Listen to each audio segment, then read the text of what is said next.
Perkenalkan, nama saya Enda Febrisa. Jadi pada kali ini saya diminta untuk menentukan apakah terdapat hubungan yang linear antara kadar Fe2+ dengan absorbansi. Berikut datanya. Kemudian data tersebut kita copy, kita pindahkan ke aplikasi SPSS, terus kita paste. Kemudian untuk namanya, yang pertama kita ubah menjadi X, yang kedua kita ubah menjadi Y. Fe2+, kadar Fe2+, untuk yang kedua yaitu absorbansi.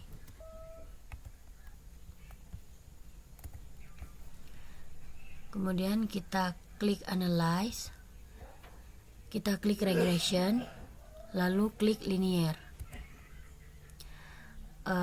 Setelah muncul data box, kemudian kadar Fe2+ kita pindahkan menjadi independen, kemudian absorbansi kita pindahkan ke dependen.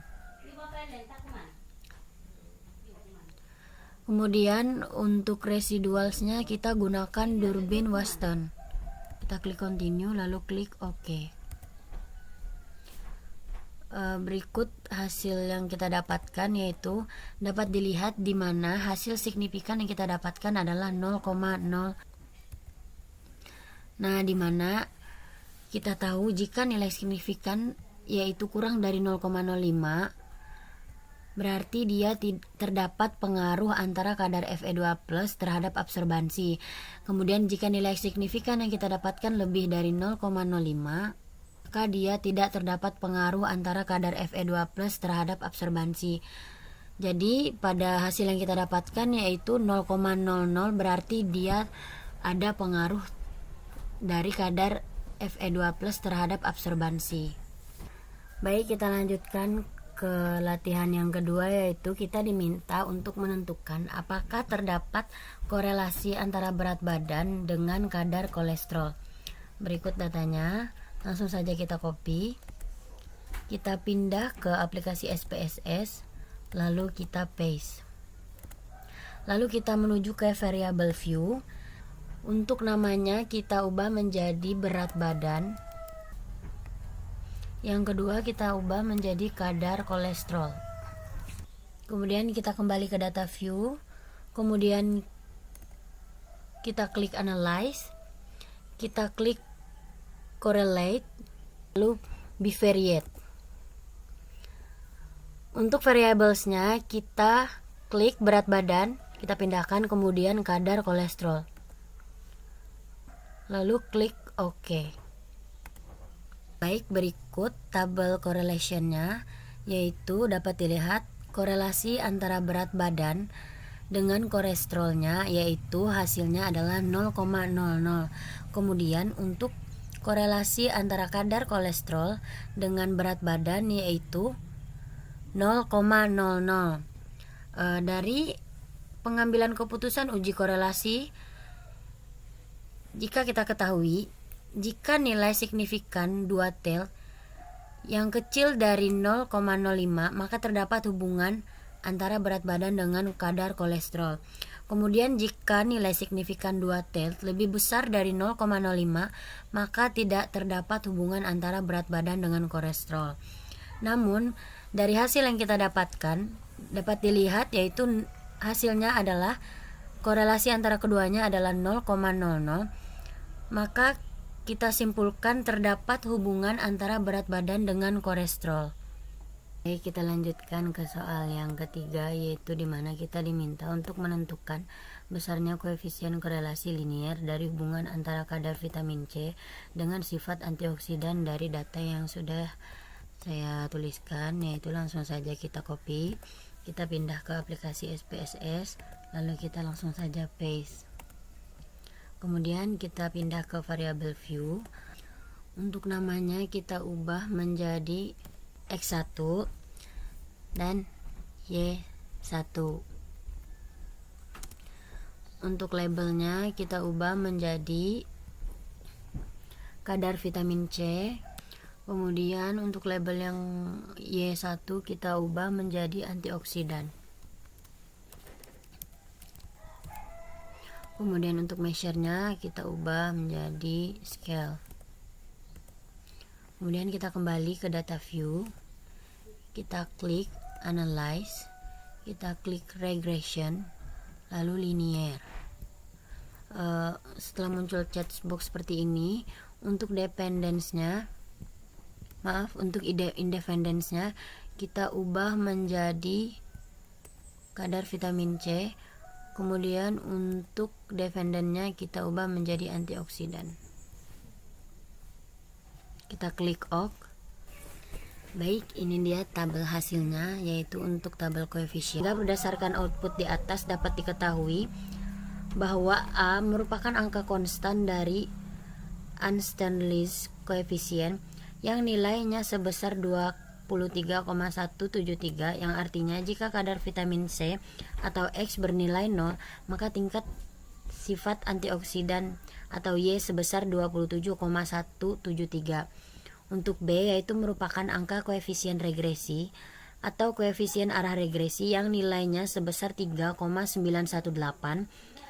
yang dimana angka ini mengandung arti bahwa setiap penambahan satuan kadar vitamin C atau X, maka sifat antioksidan Y bertambah menjadi 3,918.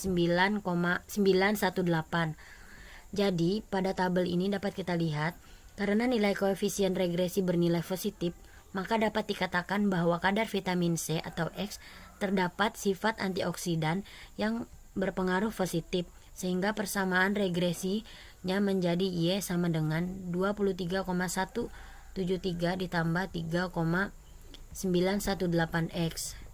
Jadi berdasarkan output di atas juga kita dapat diketahui nilai signifikan sebesar 0,00 lebih kecil dari 0,05.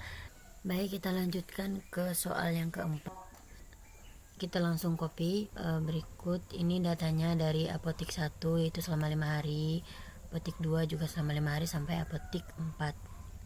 Kita berpindah ke variable view, yaitu namanya kita ubah menjadi apotik.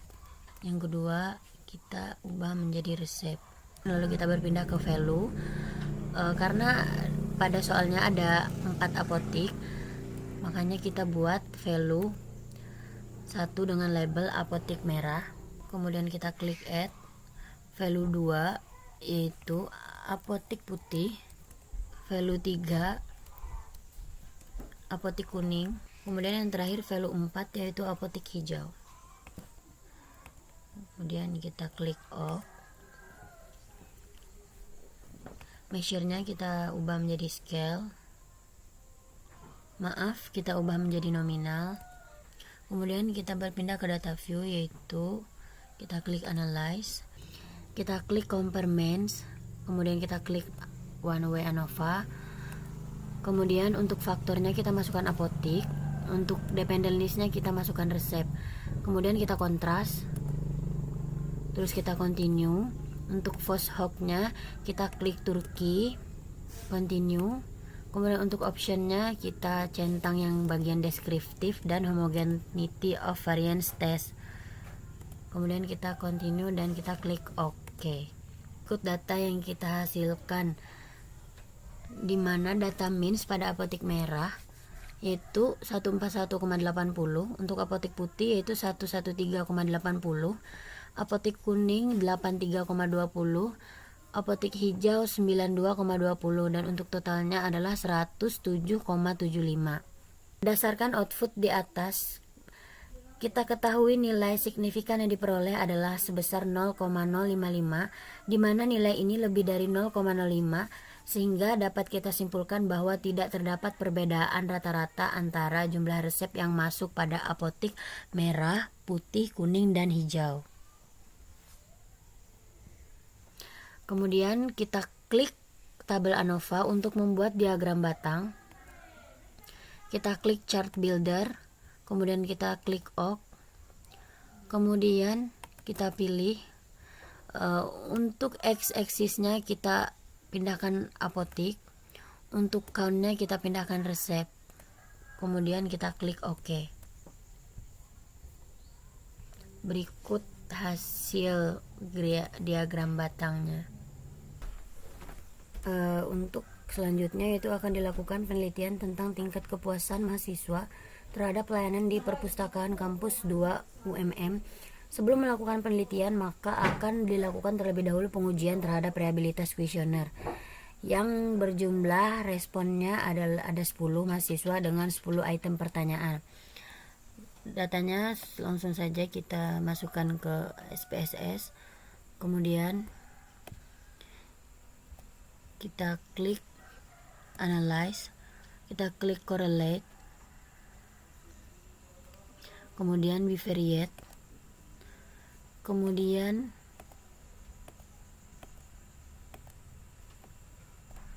kita pindahkan semua ke variabel.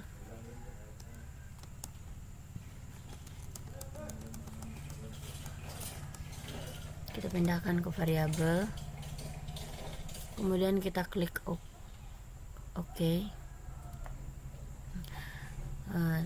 Berikut tabel correlationnya. Kita mengetahui correlationnya, yaitu perlu kita bandingkan dengan tabel R.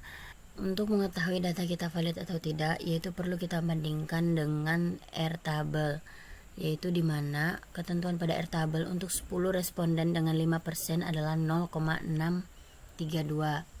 Dapat kita lihat pada persen correlation yang pertama, yaitu tidak valid, yang kedua valid, yang ketiga tidak valid, yang keempat valid, yang kelima valid, yang keenam valid, yang ketujuh valid, yang kedelapan valid, kesembilan valid,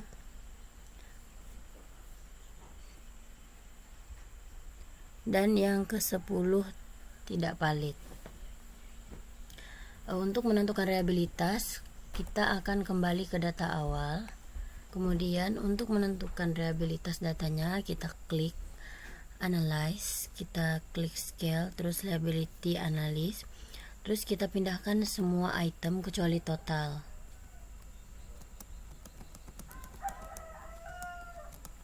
Kita pindahkan, terus kita klik statistik, yaitu kita centang yang scale if item delete, kemudian kita klik continue. Pastikan modelnya model alpha, kemudian kita klik OK. Nah, dapat kita lihat pada tabel reliability statistik adalah nilainya 0,846, yang artinya pada tabel R ini adalah memenuhi persyaratan, yang artinya dia rehabilitas. Untuk soal yang terakhir, yaitu kita diminta menentukan apakah terdapat korelasi antara nilai kebersihan, kenyamanan, dan kepuasan pelanggan pada 10 apotek. Yaitu datanya sudah saya input, langsung saja kita pindahkan ke aplikasi SPSS. Langsung saja kita ke variabel view. Untuk namanya kita ubah menjadi X1, kemudian X2, kemudian Y. Untuk numeriknya, tipenya sudah numerik. Untuk labelnya kita beri nama yang untuk X11 yaitu kebersihan, untuk X22 yaitu kenyamanan, untuk Y yaitu kepuasan pelanggan.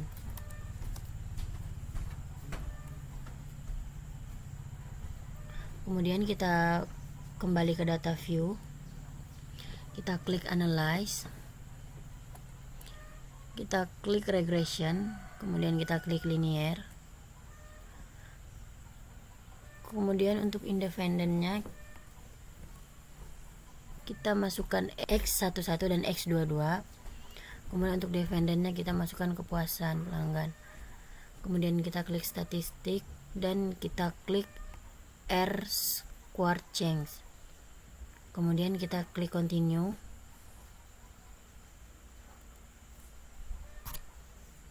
Kemudian kita klik OK. Dapat kita lihat dari tabel ANOVA kita, yaitu hasil dari regression, signifikan yang kita dapatkan adalah 0,392, yang dimana hasil yang kita dapatkan adalah tidak terkorelasi dikarenakan dia lebih dari 0,55.